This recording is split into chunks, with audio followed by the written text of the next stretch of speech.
Today on the CEO's Corner, we chat with Nomanhlubi Simamane, who was named Top Businesswoman of the Year at the 2009 National Business Awards. The accolade is a recognition of Simamane's leadership, which has seen Zanussi Brand Solutions established in 2001 and a 100% black-owned enterprise register an annual compounded average revenue growth in excess of 30% over the past 5 years. Lovely morning, Norma. Hi, how are you, Derek? Good morning and welcome to CEO's Corner. Thank you very much. Now, it's your work that's putting you on the spotlight. How are you loving that? I love it. I've been doing what I've been doing now for 12 years. This is our 13th year of operation as a business, and that is running my own business. Great stuff. Now, tell me more about the woman that you are. First of all, I think I'm a mother. I'm a mother of 4 stunning kids. My eldest son is 31. Yes. My second son is 28. Then I've got a daughter, one daughter, and another son who's in the UK right now. Great stuff. And then I'm a business person as well. Obviously. And I'm a mentor to some people that like to call me. Ah, okay.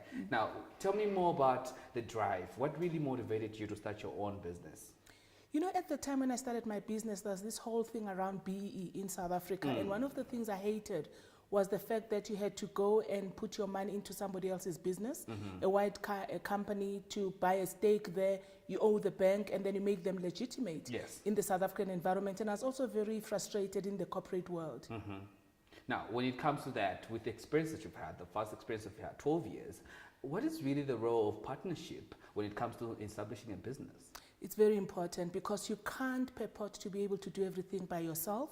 So it's very important to identify people that you believe can help you, identify what the value chain is, and make sure that you establish those partnerships, particularly because when you're a small business in South Africa, and I suppose in the rest of the world, sometimes you won't get the projects that are as big as other big business can get. Yes. So when you partner, you're able to enhance your resource power, and you're also able to enhance your skills base. Lovely.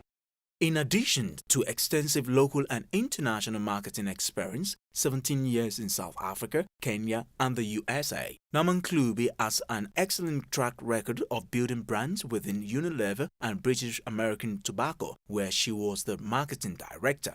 To what extent did leadership help in terms of that?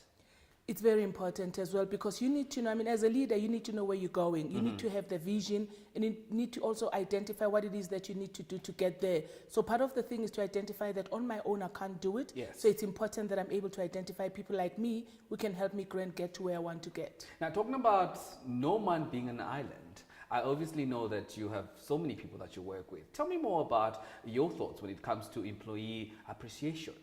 You know, that's the most important asset that we've got at the company because we don't manufacture any products. We don't make anything. We use IP, and IP is about the brain. Yes. So the people that bring value to the business work out every day. Yes. So it's important that you make sure that they're happy enough and energized to come back into the business. So selection of the people that will fit into the culture, selection of people who are going to understand what you're trying to do, and also they're dedicated as well, and they feel that they can develop is critical. And you can create that through many things in terms of the kind of structures that you've got, in terms of the remuneration package. And it's not all about money, it's also about the kind of things that you do. For instance, for us, every year we take a big trip away from the office. Yes. We've done the Blue Train, we've done the ship, you know, sailing to the Portuguese islands. Wow. We've done Zimbabwe, Vic Falls, and that also builds the team. So you That's do some more part of motivation. Absolutely, it's motivation, and also for people to feel that they're being valued. Okay. Yeah. And in terms of employee effectiveness, how do you really balance that all together when you just not want to take this people that are working for you to places, but they need to actually also be very functional?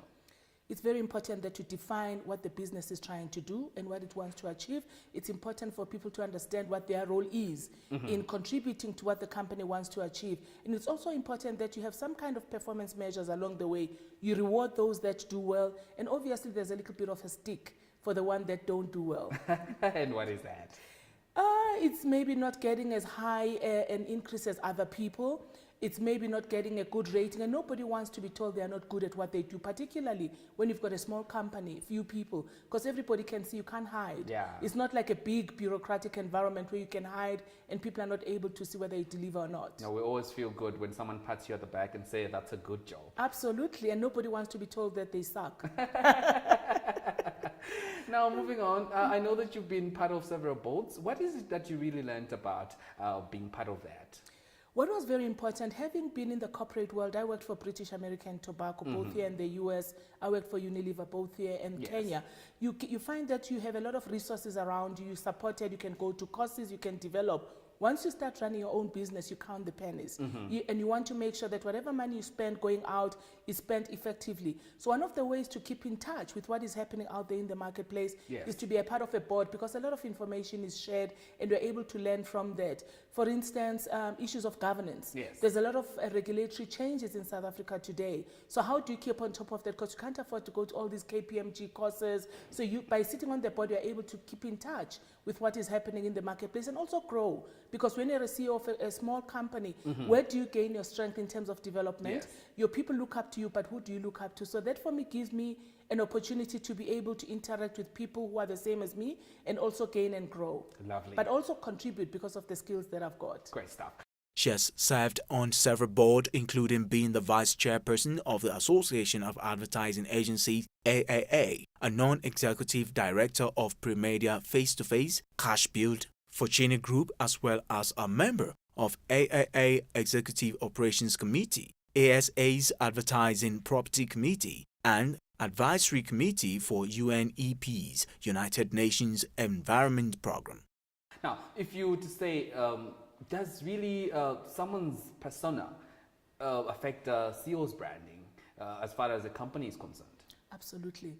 Particularly when you offer services, people buy into you as a person.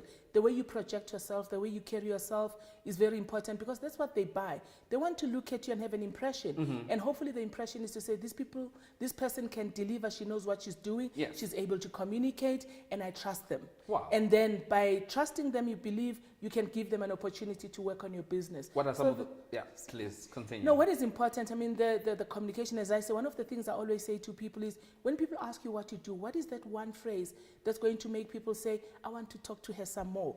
For us as Zanussi, we talk about migrating brands for profits. And that has always made people think, can I have your business card? I want to talk to you. We call it the elevator speech.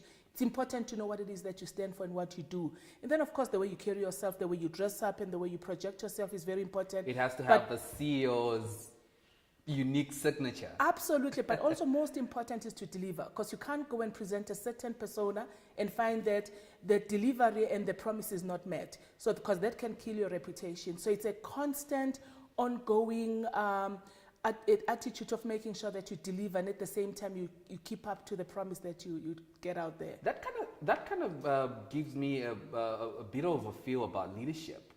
I know leadership has got different styles, but really when it comes to you, what is your style that you love most? I think it's about understanding people and making sure that they understand your vision and they understand where you want to go, and making sure that they know what it is that they can contribute to help you achieve what you want to achieve, but also in the process they also feel that they're gaining and growing. So that whole issue of making sure that you get the best out of people is what drives me. And it's not easy most of the time, because people are a certain species. Sometimes they wake up on the one side of the bed, but you have to understand that and say, how am I going to make sure that this is a win-win situation? Not to end up looking like you beg them, because the minute you get to that, then you are in trouble. You're in trouble. It's a give and take situation, and you have to put the whip out, but also give some rewards. Now, I know 12 years back, starting a business was something very challenging, but the ball game is different these days. What is really your message to women out there if they want to start their own business? It's possible to do it, because we are still there. I could have gone and become a big, what would they call in South Africa, makulu bus, with a big fat job and big share options in some big company. I decided to do this, and one of the things I wanted to prove is that as black women, you can be able to start something from nothing, sustain it, grow it, and be able to create employment opportunities for other people. I mean, we know that in terms of depending on government or big business to generate employment in South Africa, there's a limitation to that. Where is the employment opportunity going to come from? We have to create jobs through small businesses. So the message out there is to say, once you know what it is that you want to do, you develop a business plan to give you a sense of where you want to go, then you're able to surround yourself with the right people, you can do it, but start small. I started in my bedroom, then I upgraded to my dining room table, then into a shared office, and today we've got our own office. Lovely. Because I was about to ask you that might sound like rhetoric, but obviously you faced some challenges. Absolutely. Take me through your challenges and how you actually really solved them. The one big challenge is people, because as I said, we are in the business of producing ideas, creativity, strategy, so you rely on people. So getting the right people is one of the biggest challenges. And what we do, I never use a recruitment agency because they're expensive, and I don't believe that they have your interest at heart. They have the interest of the person that they're bringing in. That's the same person they'll come and take from you once they get another opportunity. So I rely on my own networks to say, you know, do you know of anybody who would fit into this? This is what we're looking for. And that's why you find that there's a lot of a high level of loyalty. People stick around at Zanussi. The other most important thing is the cash. Cash is king. You know, if you get the money, and sometimes you do, and it's very easy to think, I want to go and buy that Bentley. But you need to be able to look after the money. When the big money comes in, hide it, put it away, because there will be dry moments. And when the dry moments are there, you need to be able to say, let me pull that money back. And the other thing, obviously, is to make sure that your work speaks for itself. Because in our world, people buy into the ideas that you provide them. And with all this work that you do, how do you balance your life? As I said, my kids are relatively grown now, so that helps a bit because they are more independent. I am a very spiritual person. Beautiful. And then I also hike. I do hiking. We've just done Machu Picchu with a bunch of friends of mine. You could have taken me along. Oh, it was fantastic. But let me tell you, it's not good on your knees. Yeah. Okay, so that's what I do. How do people get hold of you?